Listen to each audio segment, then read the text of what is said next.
Following World War II, the global order underwent a profound transformation. The devastating Second World War left traditional European powers weakened, creating a power vacuum on the global stage. Europe, once dominant in world affairs, now required massive reconstruction. From the ashes of conflict, two nations emerged as the dominant global powers, the United States and the Soviet Union. The United States emerged economically stronger with a nuclear monopoly and doubled industrial capacity. The Soviet Union secured enormous territorial gains and expanded its influence throughout Eastern Europe. This new global order created a power vacuum, especially in regions previously under European colonial control.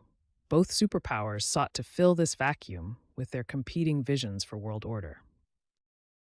This competition between the United States and Soviet Union manifested across various domains, each becoming a battleground for influence and supremacy. The competition spanned military, economic, ideological, technological, and geopolitical spheres. In the military domain, both nations rapidly built up their armed forces. The Soviet Union displayed its growing missile capabilities in grand military parades, while the United States established a global network of military bases. The ideological divide was stark. The United States promoted capitalism, free markets, and democratic institutions. The Soviet Union advanced communism with a planned economy, collective ownership, and a single-party state. Geopolitically, the world began to divide into competing spheres of influence. Berlin became a microcosm of this division, split between Western and Soviet control, symbolizing the broader global divide. This competition led to the formation of rival international institutions and alliances. The United Nations became an arena where both superpowers vied for global influence and support. The early Cold War was marked by key events that established the bipolar world order. From the end of World War II in 1945 to the Cuban Missile Crisis in 1962, these events solidified the rivalry between the superpowers. In summary, the post-World War II era saw the emergence of two superpowers that competed across multiple domains to fill the global power vacuum. This new world order divided the globe into competing spheres of influence and set the stage for decades of Cold War tension. Throughout the Cold War, humanity lived under the constant shadow of nuclear annihilation. Both superpowers built massive arsenals capable of destroying each other many times over. Both the United States and Soviet Union rapidly expanded their nuclear arsenals throughout the 1950s and 60s. By the mid-1980s, the world had over 70,000 nuclear warheads, enough to destroy human civilization many times over.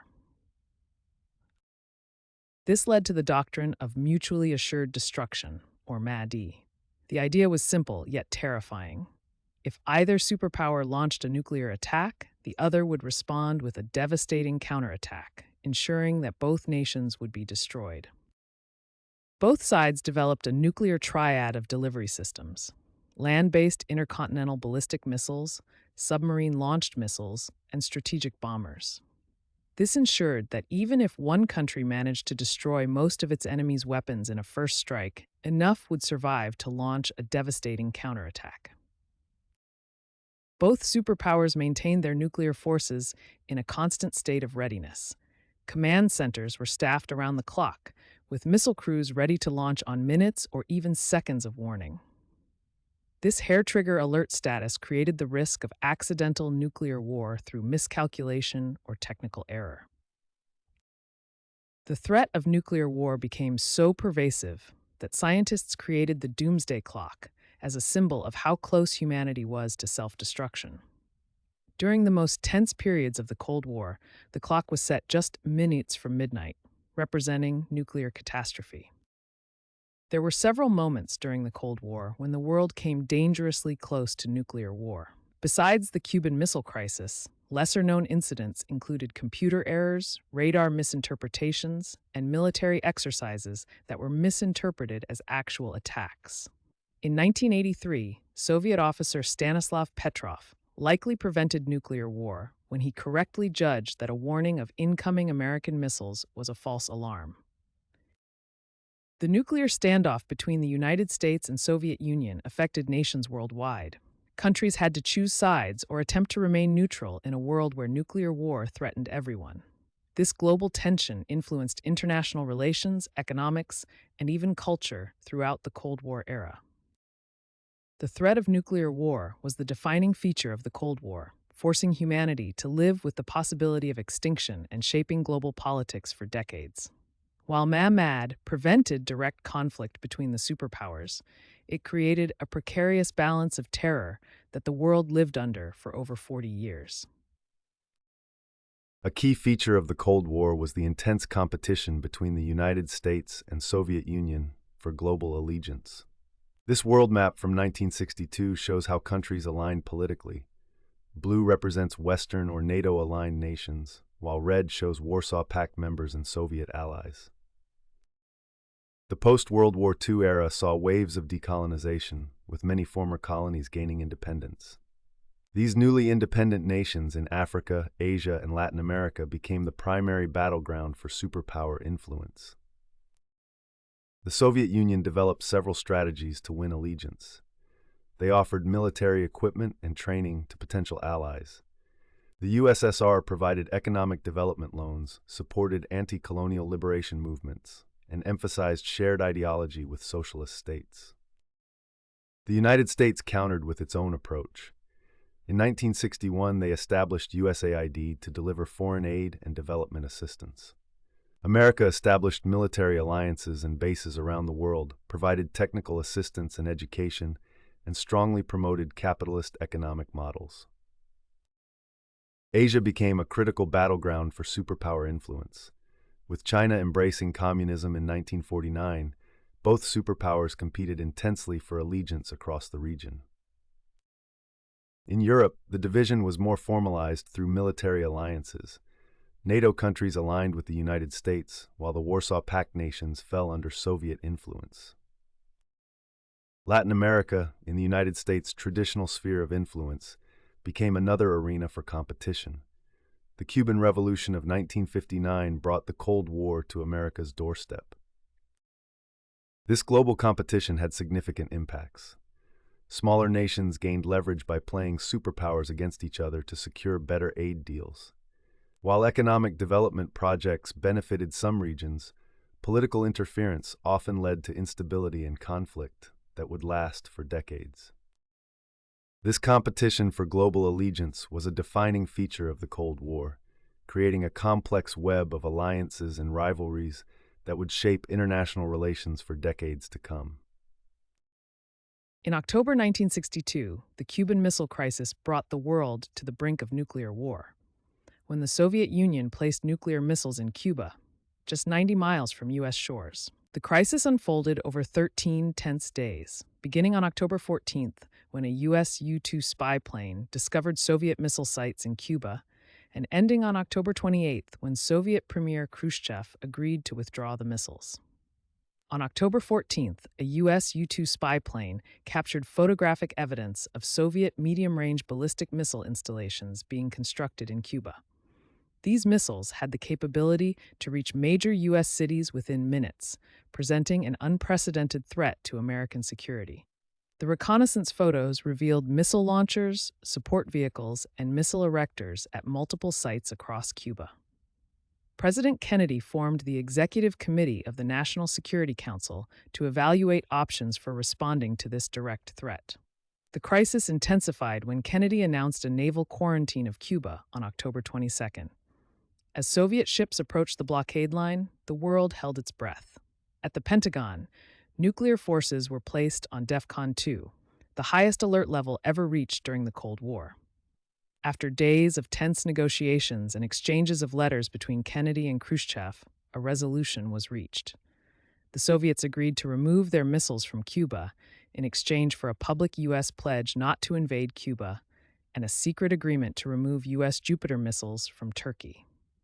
The peaceful resolution of the Cuban Missile Crisis left a lasting impact. A direct communication hotline was established between Washington and Moscow to prevent future misunderstandings. Both superpowers recognized how close they had come to nuclear war, and took steps toward arms control, including the 1963 Nuclear Test Ban Treaty. The Berlin blockade marked the first major crisis of the Cold War. In June 1948, the Soviet Union blocked all land access to West Berlin, attempting to force the Western Allies out of the city. The United States and United Kingdom responded with the Berlin airlift, flying in supplies around the clock for almost a year until the Soviets lifted the blockade in May 1949. On August 13, 1961, East Germany began construction of the Berlin Wall, physically dividing the city overnight. The wall was built to prevent East Germans from fleeing to the democratic West, as over 3.5 million people had escaped between 1949 and 1961. The Berlin Wall wasn't just a single wall, but a complex fortification system. East Germany called it the anti-fascist protection rampart. It included guard towers, dog runs, and a death strip, an area with constant surveillance where guards were ordered to shoot anyone attempting to escape. The Berlin Wall became the most potent physical symbol of the Cold War and what Winston Churchill called the Iron Curtain dividing Europe. It represented the stark contrast between two competing ideological systems, Western democracy and Eastern communism. The human cost of the Berlin Wall was immense. At least 140 people died attempting to escape to West Berlin, while countless families were separated for decades. In the West, the barrier became known as the Wall of Shame, a concrete manifestation of the oppression of communist rule. After 28 years, mounting pressure for reform throughout Eastern Europe led to a momentous announcement on November 9, 1989. East Germany announced the opening of its borders, and that night, thousands of Germans from both sides gathered at the wall, celebrating and beginning to dismantle it with hammers and chisels. The fall of the Berlin Wall became a pivotal moment in history, leading to German reunification on October 3, 1990, and symbolizing the beginning of the end of the Cold War. What had been the most visible symbol of a divided Europe became a powerful symbol of freedom and hope. The physical and ideological barrier that had defined the Cold War was finally overcome. The space race emerged as a crucial technological battleground in the Cold War, where the United States and Soviet Union competed for dominance beyond Earth's atmosphere. This competition to achieve milestones in space exploration became a powerful symbol of scientific and technological prowess. The Soviets took an early lead in the space race. In 1957, they launched Sputnik 1, the world's first artificial satellite, shocking the American public and government. Shortly after, they sent the first animal, a dog named Laika, into orbit. Their most spectacular achievement came in April 1961, when Yuri Gagarin became the first human to orbit Earth, spending 108 minutes in space. The USSR continued its streak by sending Valentina Tereshkova, the first woman in space, and in 1965, Alexei Leonov conducted the first spacewalk, floating freely outside his spacecraft for 12 minutes. The United States scrambled to catch up. In January 1958, they launched Explorer 1, their first satellite, which discovered the Van Allen radiation belts. Under Project Mercury, Alan Shepard became the first American in space in May 1961, though his flight was suborbital. In 1962, John Glenn became the first American to orbit Earth, circling the planet 3 times.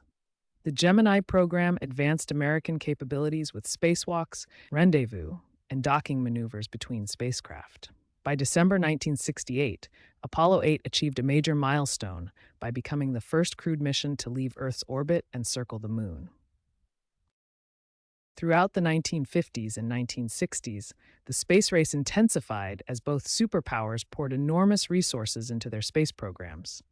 Each achievement was heavily publicized as evidence of technological superiority and became powerful propaganda tools in the Cold War. The timeline shows how the Soviets dominated early achievements, while the Americans gradually caught up with increasingly complex missions. These were not merely scientific achievements, but demonstrations of each country's missile technology, engineering capabilities, and scientific prowess. The space race culminated with the American Apollo program and its goal to land humans on the moon. On July 20th, 1969, Neil Armstrong became the first human to set foot on the lunar surface, speaking the famous words, "That's one small step for man, one giant leap for mankind." This extraordinary achievement effectively ended the space race, with the United States claiming the ultimate victory. The moon landing required enormous technological innovations in computing, materials science, and rocket engineering, and remains one of humanity's greatest accomplishments. Beyond political victory, the space race produced lasting technological benefits. It accelerated the development of satellite communications, weather forecasting systems, and eventually GPS navigation technology. Medical technologies, computer miniaturization, and countless everyday products emerged from space program innovations.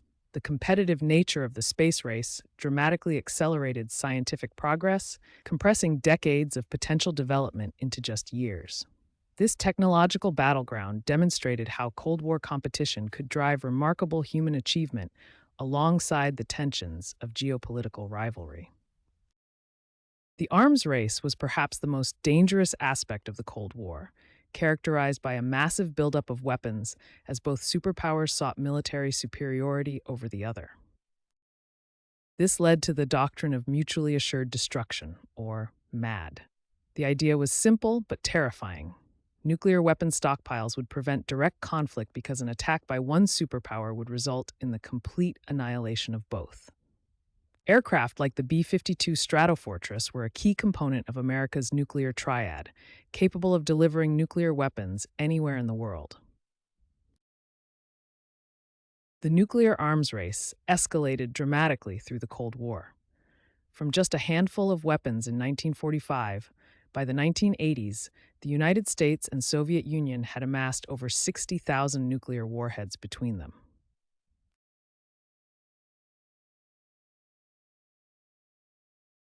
The arms race wasn't limited to nuclear weapons. Both superpowers built massive conventional forces, forming opposing military alliances. NATO, led by the United States, and the Warsaw Pact, led by the Soviet Union. The world became divided into spheres of influence, with both sides maintaining large standing armies, navies, and air forces, ready for potential conflict. The arms race drove rapid technological development, particularly in rocket and missile technology. Both superpowers developed ever more sophisticated intercontinental ballistic missiles capable of delivering nuclear warheads to the enemy's homeland. The same rocket technology that powered ICBMs also enabled the space race, demonstrating how military competition drove scientific advancement during the Cold War. By the 1960s, both superpowers recognized the dangers of unchecked nuclear proliferation. This led to a series of arms control treaties attempting to limit the nuclear arms race. While these treaties slowed the pace of the arms race, they did not stop it entirely. Nuclear arsenals continued to grow in sophistication even as absolute numbers began to decline in the later years of the Cold War.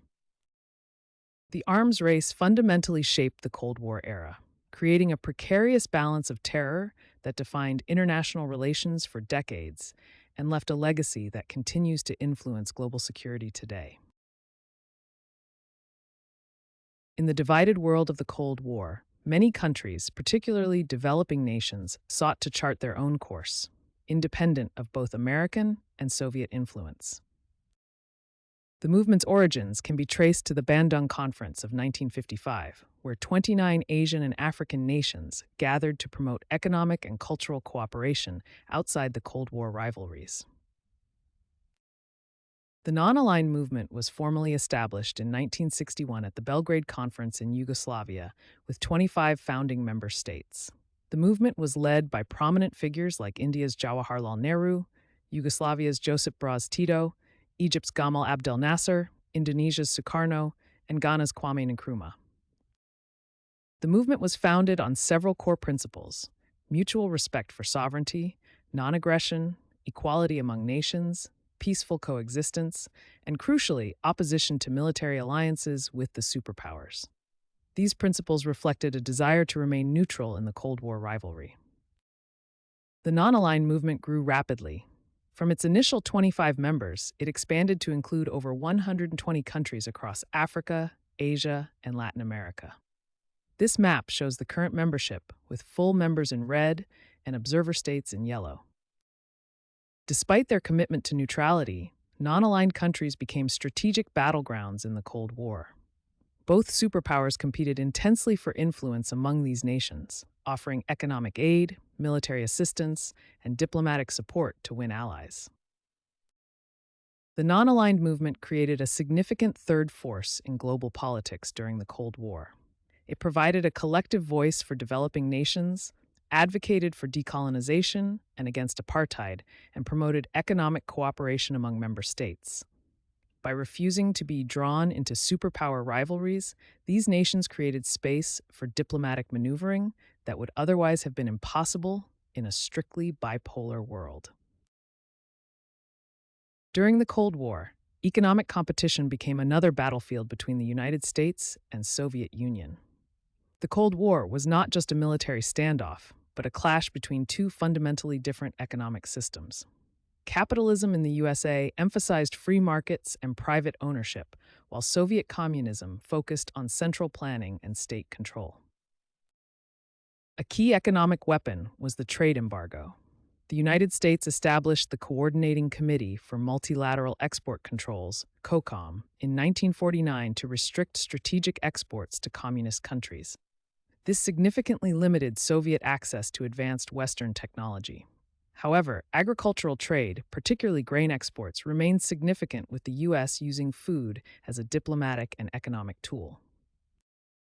The Soviet Union responded by creating the Council for Mutual Economic Assistance, Comecon, in 1949, establishing a trading bloc among communist countries.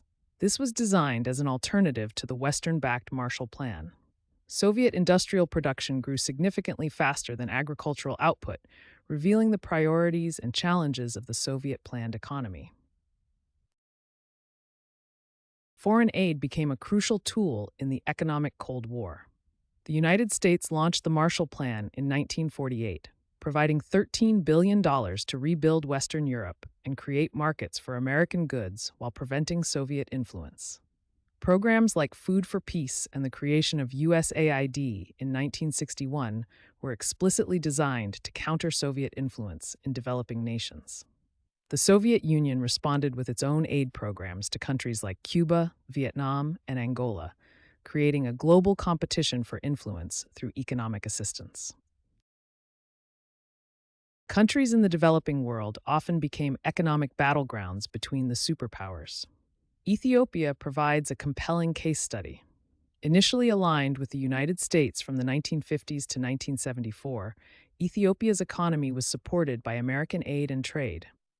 After the 1974 revolution, Ethiopia pivoted to the Soviet Union, receiving significant Soviet economic and military assistance.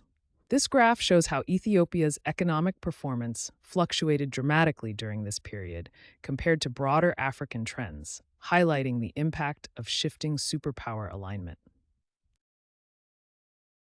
The economic warfare between the superpowers had far-reaching consequences. It created economic dependency in many developing nations, forcing them to align with one bloc or the other to receive vital economic support. Trade restrictions spurred technological innovation, as both sides sought to overcome embargoes, but also caused inefficiencies in global resource allocation.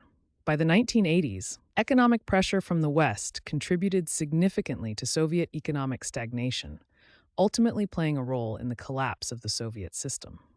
The legacy of Cold War economic competition continues to shape international economic institutions and trade relationships today.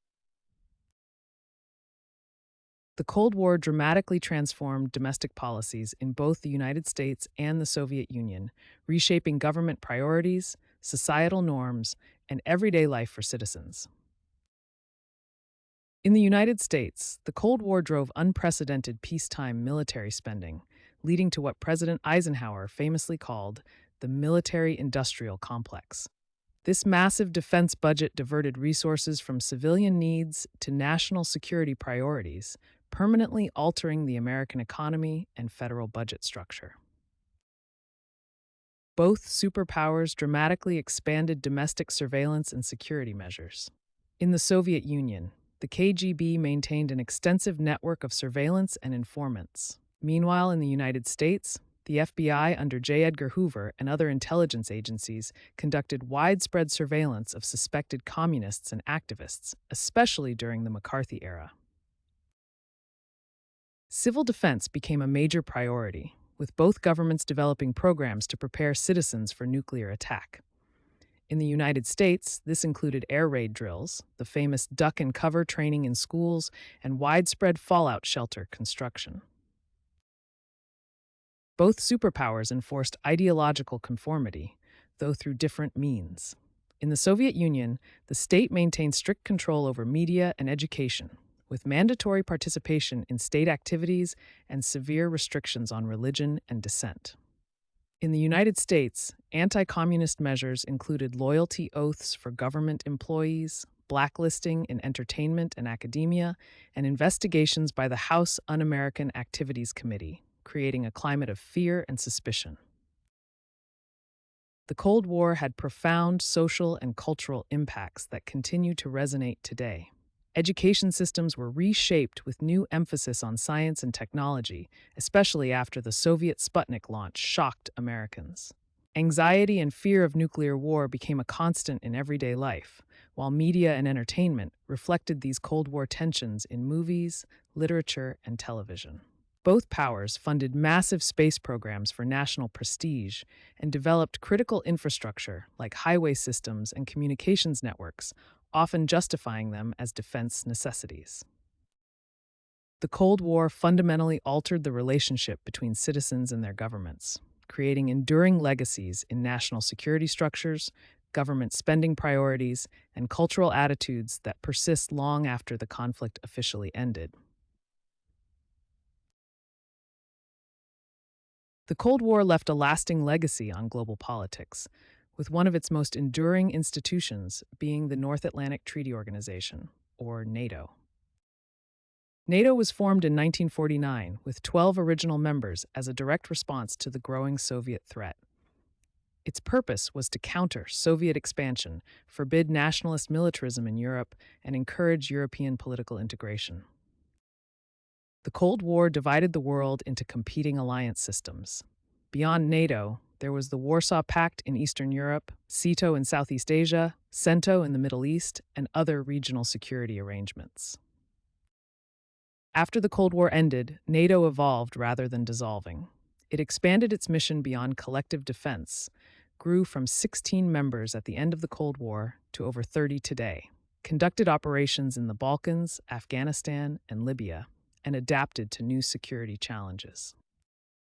The Cold War also left a substantial military legacy. Both sides developed massive military-industrial complexes, proliferated advanced weapons systems, established doctrines of global power projection, and maintained large professional military establishments. The fall of the Berlin Wall on November 9th, 1989, was a pivotal moment that shaped the Cold War's legacy. It symbolized the end of a divided Europe, catalyzed German reunification, and paved the way for democratic transitions across Eastern Europe. The political legacy of the Cold War reshaped the global landscape. For the United States, it meant maintaining a global military presence, leading international institutions, and promoting democracy abroad. In the former Soviet space, it led to the emergence of new independent states, varying paths to democracy, and significant economic transformation challenges. Globally, the end of the Cold War empowered the United Nations, accelerated the spread of market economies, and triggered waves of democratization. NATO continues to be a significant part of the Cold War's legacy in today's world. It has continued to expand, adapted to new threats like terrorism and cyber warfare, faced tensions with Russia over Ukraine, and undergone debates about burden sharing and its purpose in the 21st century. Through institutions like NATO, security doctrines, and global political transformations, the Cold War continues to shape our world long after its official end. The Russian war against Ukraine has been described as a turning point in post-Cold War international relations. This conflict has resulted in territorial occupation reminiscent of the divisions seen during the Cold War era. The military dimension of this conflict has led to a significant rearmament effort across Europe and a reinvigoration of NATO, creating a strategic standoff similar to Cold War dynamics. Beyond geopolitics, the war has created a humanitarian crisis of historic proportions, with millions of Ukrainians displaced both internally and as refugees across Europe. The economic dimension of the conflict features widespread sanctions against Russia, creating new economic divisions in the global economy and trade patterns reminiscent of Cold War economic blocs. The Ukraine conflict exists within a broader context of global tensions, with proxy conflicts and competing interests emerging around the world. Many analysts describe the Ukraine conflict as potentially marking the start of a new Cold War between the West and the East. This new era features ideological divisions, economic decoupling, and competition for global influence, though with important differences from the original Cold War.